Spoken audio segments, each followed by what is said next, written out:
जय हिंद प्यारे साथियों, बहुत बहुत स्वागत करता हूं आप लोगों को अपने चैनल वैकेंसी पॉइंट पर। दोस्तों, आपके लिए लेकर आया हूं एसएससी जीडी और एमटीएस के लिए बेहतरीन जीके जीएस के क्वेश्चन, जो कि एसएससी जीडी में लगातार क्वेश्चन पूछे जा रहे हैं। और जो मैं सीरीज़ अभी इसके पहले मैं मॉक टेस्ट लेके आया था, अब आज से शुरू हो रहा है आपका प्रैक्टिस सेट के तौर पर।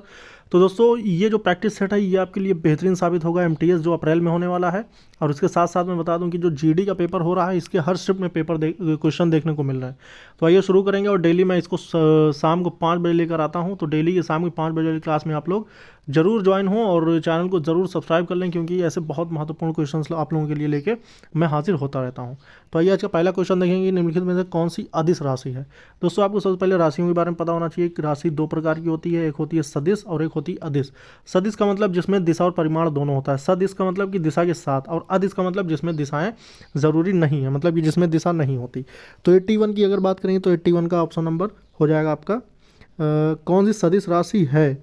तो इसमें से आप जान लें कि समय नहीं है, चाल भी नहीं है और दूरी भी नहीं है। सिर्फ विस्थापन ऐसा है जिसमें परिमाण भी होता है और दिशाएं भी निश्चित होती हैं। तो इसके अलावा इसका मतलब ये हुआ कि ये तीनों ऑप्शन जो होंगे ये अदिश राशि के उदाहरण हैं, है ना। आइए आगे बढ़ेंगे और देखेंगे 82 क्वेश्चन नंबर, पृथ्वी की सतह पर किसी का भार अगर इतना न्यूटन है उसका द्रव्यमान कितना होगा। तो आपको मैं बता दूं कि अगर किसी का जो भार है वो इतना न्यूटन है तो उसका द्रव्यमान जो होगा वो 3 kg हो जाएगा आपका, 3 किलोग्राम। इसके आगे बढ़ेंगे और देखेंगे कि 83 में सूर्य में निरंतर ऊर्जा का सृजन किस कारण होता है। तो सूर्य में निरंतर जो ऊर्जा का सृजन होता है, यानी जो ऊर्जा एकत्रित होती है वो किस कारण से होती है। तो 83 का ऑप्शन नंबर हो जाएगा ए, नाभिकीय संलयन। ये एक प्रक्रिया है जिसके तहत उसमें ऊर्जा सृजन होता रहता है। 84 की बात करेंगे तो दो गेंदें ए तथा बी क्रमशः 10 किलोग्राम तथा 1 किलोग्राम की हैं। उन्हें 20 मीटर की ऊंचाई से एक साथ गिराया जाता है। निम्नलिखित में से कौन सा कथन सही होगा। 4 कथन दिए हुए हैं। पहला है भूमि पर ए पहले पहुंचेगा, बी भूमि पर बी पहले पहुंचेगा, दोनों एक साथ पहुंचेंगे, या फिर इनमें से कोई नहीं। तो इनमें से कौन सा सही आंसर हो सकता है। तो 84 का जो सही ऑप्शन हो जाएगा ऑप्शन नंबर सी हो जाएगा, दोनों एक साथ पहुंचेंगे। ठीक। उसके बाद अब बात करेंगे 85 क्वेश्चन नंबर। 85 की बात करेंगे, एक मनुष्य द्वारा भूमि पर लगाया गया दबाव सबसे अधिक कब होता है। तो एक मनुष्य द्वारा भूमि पर लगाया गया दबाव जो होगा वो सबसे अधिक कब होगा। जब वह नीचे भूमि पर लेट जाता है, जब वह एक पैर की उंगली पर खड़ा हो जाता है, जब वह दोनों पैरों को भूमि पर सपाट रख देता है। उपरोक्त सभी समान दबाव उत्पन्न करते हैं। तो इसमें से कौन सा सही ऑप्शन हो जाएगा। तो 85 का जो सही ऑप्शन हो जाएगा वो हो जाएगा आपका ऑप्शन नंबर बी, जब वह एक पैर की उंगली पर खड़ा होता है। ठीक है, आगे बढ़ेंगे। 86 क्वेश्चन नंबर देखेंगे, एक लड़की झूले पर बैठी हुई स्थिति में झूला झूल रही है। उस लड़की के खड़े हो जाने पर आवर्त काल कम हो जाएगा, अधिक हो जाएगा, लड़की के ऊंचाई पर निर्भर करेगा, या फिर अपरिवर्तित रहेगा। तो 86 के जो सही ऑप्शन हो जाएगा वो हो जाएगा आपका ऑप्शन नंबर ए, कम हो जाएगा। आगे बढ़ेंगे और देखेंगे क्वेश्चन नंबर 31, भारत का नियंत्रक एवं महालेखा परीक्षक निम्नलिखित का एक मित्र एवं मार्गदर्शक होता है। तो जो भारत का नियंत्रक एवं महालेखा परीक्षक होता है यानी CAG, ये एक सहायक होता है किसका। एक प्रकार से आप समझिए कि मार्गदर्शक या फिर एक दोस्त। तो 31 का जो सही ऑप्शन हो जाएगा ऑप्शन नंबर हो जाएगा लोक लेखा समिति का। ठीक, ऑप्शन नंबर डी सही हो जाएगा आपका, 31 का डी। उसके बाद आगे बढ़ेंगे और देखेंगे निम्नलिखित में से किस राज्य में द्विसदनात्मक विधायिका नहीं है। तो किस राज्य में द्विसदनात्मक विधायिका नहीं है। तो 32 का जो सही ऑप्शन हो जाएगा option number B, Madhya Pradesh. द्विसदनात्मक का मतलब कि विधानसभा और राज्यसभा, है ना। इन मध्य प्रदेश के अलावा उत्तर प्रदेश में भी है, बिहार में भी है, कर्नाटक में भी है, लेकिन मध्य प्रदेश में नहीं है। 33 की बात करेंगे तो यदि एक संसद सदस्यता के लिए योग्य हो जाता है तो उसे हटाने का निर्णय किसके द्वारा लिया जाएगा या फिर किसके द्वारा किया जाता है। तो 33 का जो सही ऑप्शन हो जाएगा वो हो जाएगा आपका चुनाव आयोग की राय के अनुरूप राष्ट्रपति द्वारा। ठीक, ऑप्शन नंबर डी इसका सही ऑप्शन हो जाएगा। दोस्तों, थोड़ा मैं फास्ट इसलिए लेके चल रहा हूँ, ज़्यादा इसके बारे में इसलिए मैं डिस्कस नहीं कर रहा हूँ क्योंकि आपके लिए ये सिर्फ एक प्रैक्टिस सेट है। इसको आप सिर्फ देखें और इसको समझते रहें बस, क्योंकि ऐसे सेम रिपीट क्वेश्चन हो जाते हैं और ये सब चीज़ें कॉन्सेप्ट पर आधारित हैं। उन कॉन्सेप्ट को भी आपको समझना होगा। और इसके बाद जो मैं क्लास लेकर आऊँगा उसको मैं विधिवत डिस्क्रिप्टिव टाइप से लेके आऊँगा, उसके बारे में भी आपको बहुत सारी चीज़ें बताऊँगा। बाकी सुबह एक क्लास अपलोड होती है सुबह 7 बजे, जो CGL और CHSL के लिए होती है। इसमें आपको मैं बता दूं कि बहुत ही इंपॉर्टेंट क्वेश्चन जीके जीएस के मैं लेकर आता हूं, और अगर आप हिंदी भी पढ़ना चाहते हैं तो उसके लिए आपको सुबह 8 बजे की क्लास अटेंड करनी होगी। तो 3 क्लासेस होती हैं, सुबह 7 बजे जीके जीएस जो सीजीएल और सीएचएसएल के लिए है, 8 बजे हिंदी की होती है जिसमें जीडी और UP police UP triple SC वालों के लिए है, और शाम को 5 बजे आपकी जीडी और एमटीएस की होती है जो कि जीके जीएस की क्लास होती है। ठीक है, तो आइए अब ये वाली क्लास ये देखेंगे। निम्नलिखित में से कौन सा एक विषय भारत के संविधान में राज्य सूची में सम्मिलित नहीं है? इसमें 3 विषय हैं जो राज्य की सूची में सम्मिलित हैं, एक ऐसा है जो कि नहीं है। तो 34 का ऑप्शन नंबर ए हो जाएगा वो, आपराधिक दंड प्रक्रिया संहिता। ठीक है, यानी सीआरपीसी, ठीक, क्रिमिनल प्रोसीजर कोड। इसके अलावा पुलिस भी राज्य का विषय है, कानून व्यवस्था भी और जेल भी।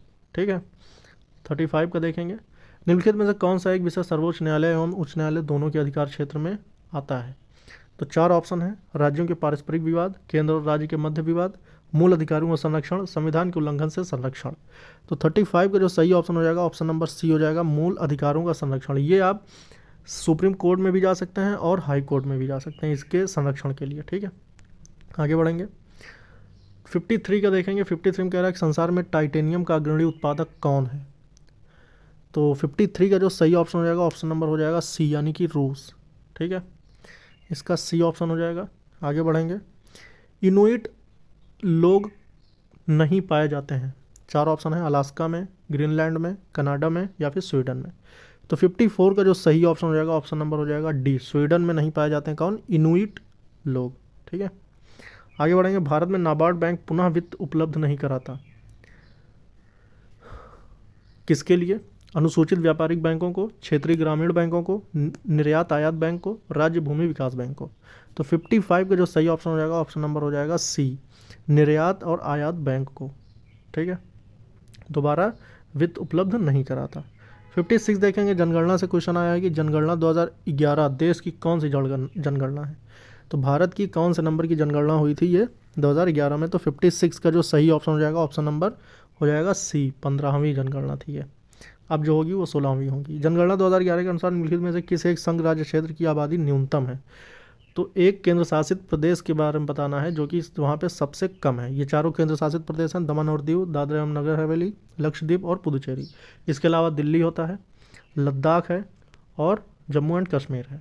ठीक, टोटल 7। एक और कौन है? चंडीगढ़। टोटल 8।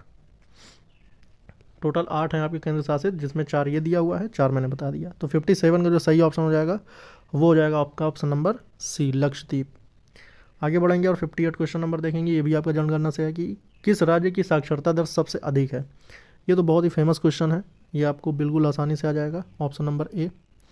ज्ञानपीठ पुरस्कार प्राप्त करने वाली प्रथम महिला साहित्यकार हैं? 59 का जो सही ऑप्शन होगा ऑप्शन नंबर हो जाएगा आशा पूर्णा देवी। ये प्रथम महिला साहित्यकार हैं जिन्होंने ज्ञानपीठ पुरस्कार प्राप्त किया है। अब देखेंगे 60। निम्नलिखित नृत्य शैलियों में से किसका उद्गम पूर्व भारत से है? 60वें का जो सही ऑप्शन होगा वो होगा मणिपुर। इसका जो नृत्य शैली है इसका उद्गम क्या है? पूर्व भारत से है। ठीक, 61 देखेंगे। जेरूसलम निम्नलिखित में से किसका तीर्थ यात्रा स्थल नहीं है?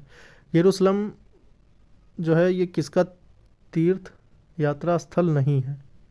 तो 61 का जो सही होगा वो हो जाएगा, खासकर तो जेरूसलम मुस्लिम के लिए है, ईसाई के लिए भी है, यहूदी के लिए भी है, लेकिन नहीं है तो पारसी के लिए। ठीक, तो पारसी इसका सही ऑप्शन हो जाएगा। 62 की बात करेंगे। उपनिषद पुस्तकें हैं, जो 62 है इसका सही ऑप्शन होगा उपनिषद पुस्तकें जो होती हैं वो दर्शन पर हैं। ठीक है, फिर देखेंगे 63 उत्तर प्रदेश का राजकीय पक्षी कौन है? ये तो बहुत ही आसान आ गया। 63 का जो ऑप्शन हो जाएगा वो हो जाएगा ऑप्शन नंबर बी, सारस। निम्नलिखित में से किस सिख गुरु ने गुरु नानक की जीवनी लिखी थी? एक सिख गुरु इसमें से बताइए जिन्होंने गुरु नानक की जीवनी लिखी है। तो 64 का जो सही ऑप्शन हो जाएगा गुरु अंगद देव। ठीक है, ऑप्शन नंबर ए इसका सही हो जाएगा, गुरु अंगद देव। दोस्तों ये थे आज के आपके क्वेश्चंस जो कि बहुत ही ज़्यादा इंपॉर्टेंट क्वेश्चन थे, और यही क्वेश्चन आपके एग्जाम में पूछ लिए जाते हैं। डेली शाम को 5 बजे ये क्लास आपके लिए डेली अपलोड होगी।